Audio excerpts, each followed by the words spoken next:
সকাল কিংবা বিকেলে চায়ের সাথে খাওয়ার জন্য একটা ভীষণই মজার একদম পারফেক্ট ভ্যানিলা স্পঞ্জ কেকের রেসিপি শেয়ার করছি, যেটা কিন্তু যে কেউ বানিয়ে ফেলতে পারবে। আমি একদম কাপের মেপে খুব ইজিভাবে তোমাদের সঙ্গে রেসিপিটা শেয়ার করছি।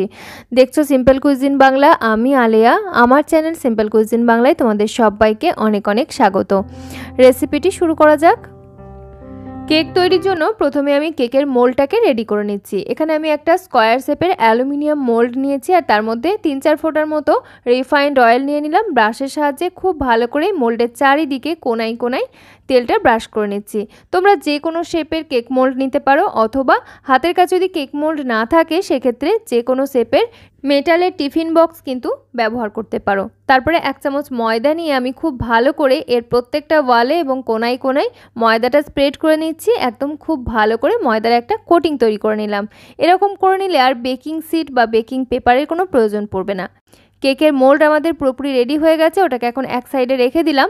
তারপরে একটা মিক্সার গ্রাইন্ডার জার নিয়েছি, এর মধ্যে নিয়ে নিলাম 1.25 কাপ চিনি, 1 চিমটের মতো লবণ নিয়েছি, আর এখানে রুম টেম্পারেচারে থাকা 2টো ডিম নিয়েছি। ডিম দুটোকে আমি ভেঙে তারপরে এর সঙ্গে অ্যাড করে দিলাম। তারপরে এখানে আমি হাফ কাপ, ওই কাপেরই হাফ কাপ পরিমাণ রিফাইন্ড অয়েল দিলাম। এটা কোনো ফ্লেভার ছাড়াই তেল। আর তারপরে খুব ভালো করে একসাথে আমি ব্লেন্ড করে নিচ্ছি। একটু থেমে থেমে আমি ব্লেন্ডটা করে নেব।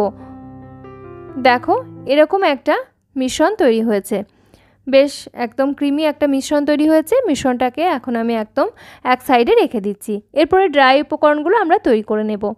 ওই কাপেরই ভর্তি করে 1 কাপ ময়দা নিয়ে নিলাম ছাঁকনির মধ্যে, আর 1/4 কাপ এখানে আমি মিল্ক পাউডার অ্যাড করছি। সমস্ত কিছু উপকরণ কিন্তু অবশ্যই থাকতে হবে রুম টেম্পারেচারে। হাফ চা চামচ বেকিং পাউডার এবং 1/4 চা চামচ বেকিং সোডা অ্যাড করলাম। বেকিং সোডা অবশ্যই কিন্তু কম লাগে, সবসময় খেয়াল রাখবে। তারপরে এই সমস্ত উপকরণগুলোকে একসাথে খুব ভালো করে চেলে নিচ্ছি। অবশ্যই চেলে ব্যবহার করতে হবে। যদি আগের দিন চালা থাকে সেক্ষেত্রেও কিন্তু কেক তৈরির সময় অবশ্য করে চেলে নিতে হবে। আর তারপরে ছাঁকনির মধ্যে যে অবশিষ্ট অংশগুলো থাকছে সেগুলো অবশ্য করে ফেলে দিতে হবে।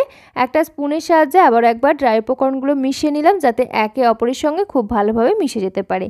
এরপরে আমরা যে মিক্সার গ্রাইন্ডারের মধ্যে মিশ্রণটা তৈরি করে নিয়েছিলাম সেই পুরো মিশ্রণটাকে এর মধ্যে ঢেলে দিচ্ছি।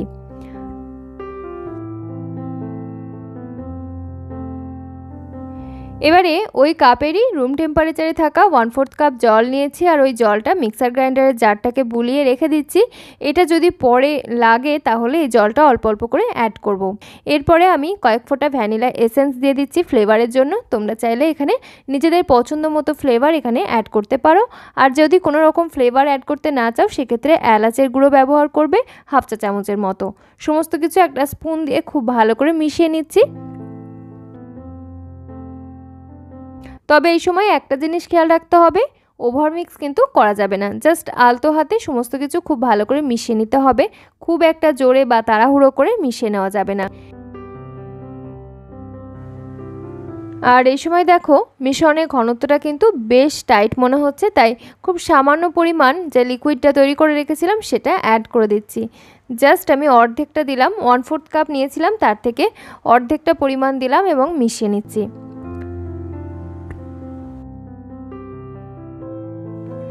এখন দেখো মিশ্রণের ঘনত্বটা একদম ঠিকঠাক আছে। এই পর্যায়ে অ্যাড করে দিচ্ছি 1 টেবিল চামচ রুম টেম্পারেচারে থাকা হোয়াইট ভিনিগার, এবং ভিনিগারটাও একই রকমভাবে আমি আলতো হাতে মিশিয়ে নিচ্ছি। আর তারপরেই কিন্তু আমাদের কেকের ব্যাটার পুরোপুরিভাবে রেডি।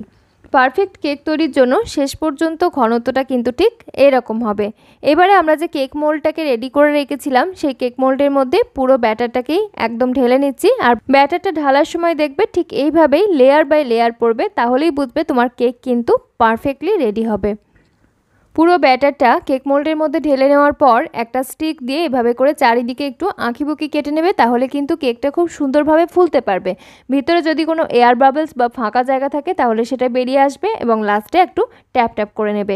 অবশ্যই এই স্টেপগুলো তোমরা কিন্তু ফলো করার চেষ্টা করবে। প্রত্যেকটা স্টেপ যদি সুন্দর করে ফলো করো তাহলে দেখবে খুব ইজিলি তোমরাও কিন্তু একদম পারফেক্ট কেক তৈরি করে নিতে পারবে।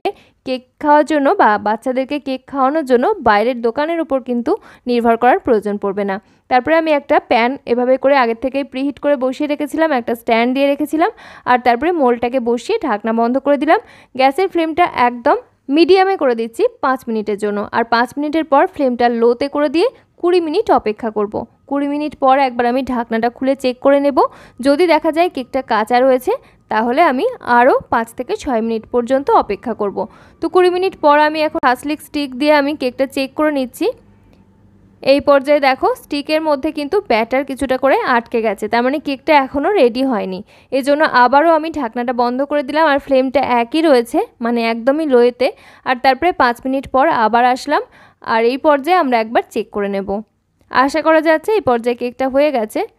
তো দেখো স্টিক কিন্তু এখন একদম ক্লিন বের হয়েছে, মানে কেক পুরোপুরিভাবে রেডি হয়ে গেছে। তো ফ্লেমটাকে অফ করে দিলাম আর কেকটাকে আমি এই জায়গা থেকে বের করে নিয়ে ঠান্ডা হতে দেব। তার জন্য একটা স্ট্যান্ডের উপরে মোলটাকে বসিয়ে রাখলাম। আর কিভাবে রাখতে হবে না, একটা মোটা যে কোনো কিচেন টাওয়াল যেটা অবশ্যই ক্লিন সেটা দিয়ে ঢাকা বন্ধ করে রেখে দেবে বা চাপা দিয়ে রেখে দেবে। তাতে করে কেকটা থাকবে একদমই সফট, না হলে কিন্তু উপরের পোর্শনটা ড্রাই হয়ে যাওয়ার চান্স থাকে।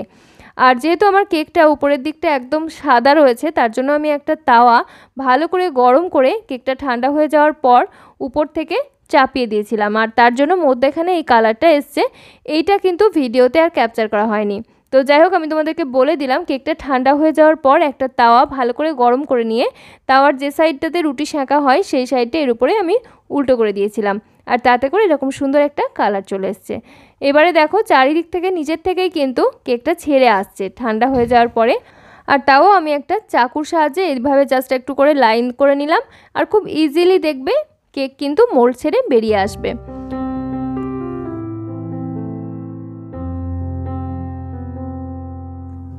নিচের দিকেও দেখো একদম পারফেক্ট কালার এসছে, কিন্তু কোনো অংশেই পোড়া লেগে যায়নি। ফ্লেমটা যদি আমি যেভাবে রেখেছি ওইভাবেই রাখো তাহলে নিচের থেকে কিন্তু দারুণ সুন্দর কালার আসবে, পুড়ে যাওয়ার কোনো সম্ভাবনা থাকবে না। আর যে লাইনগুলো তৈরি হয়েছে ওগুলো কিন্তু আমি যে স্টিক দিয়ে একটু নাড়িয়ে দিয়েছিলাম তার জন্য লাইনটা এভাবে করে তৈরি হয়েছে। যেহেতু আমরা ময়দা দিয়ে কোটিং করেছিলাম, তবে যদি বেকিং শিট ব্যবহার করো সেক্ষেত্রে এই লাইনটা আর আসবে না। তারপরে কেকটা দেখো খুব সুন্দর উপর থেকেও কালার এসছে। এবারে আমি কেটে নিচ্ছি। আর যেহেতু দারুণ সুন্দরভাবে বেক হয়েছে ভিতরে বাইরে সব দিকে, সেজন্য কাটতেও কিন্তু কোনো রকম কোনো অসুবিধা হচ্ছে না। আর যদি ভিতর দিকে কোনো অংশে ভালোভাবে বেক না হয় বা জালিদার না হয় তাহলে দেখবে কেকটা কাটার সময়তেই বুঝতে পারবে। একদম স্পঞ্জি তৈরি হয়েছে, ভীষণই নরম তুলতুলে এবং জালিদার, একদম স্পঞ্জ, কোনোভাবেই কিন্তু এটা ভেঙে যাচ্ছে না, দারুণ তুলতুলে হয়েছে। আশা করছি আমার রেসিপি ফলো করে তোমরা যদি এরকম নর্মাল স্পঞ্জ কেক বা চকলেট কেক বানাও তাহলে খুব ইজিলি তোমাদের কেকও পারফেক্টভাবে তৈরি হবে। আর আমি এর আগে বেশ কয়েক রকম কেকের রেসিপি শেয়ার করেছি, লিঙ্কগুলো আমি নিচে ডেসক্রিপশন বক্সে তোমাদের জন্য পিন করে দেবো, চাইলে চেক করে দেখে নিতে পারো। এই কেকগুলো চায়ের সাথে খেতে যেমন ভালো লাগে সেরকম লাঞ্চ বক্স কিংবা এমনি বিকেল বা সকালে হালকা খিদেতেও ব্যবহার করতে পারো। আশা করছি রেসিপিটি ভালো লেগেছে। যদি কোনোভাবে উপকারে আসে বা যদি ভালো লেগে থাকে অতি অবশ্যই একটা লাইক করো, কমেন্টে জানিও তোমার মতামত, আর চ্যানেলটি সাবস্ক্রাইব করে আমাদের চ্যানেল সিম্পল কুইজিন বাংলার সঙ্গে থেকো। আজকের মতো এখানেই বিদায় নিচ্ছি, ফিরে আসছি পরবর্তী হেল্পফুল হেলদি রেসিপি নিয়ে। ধন্যবাদ।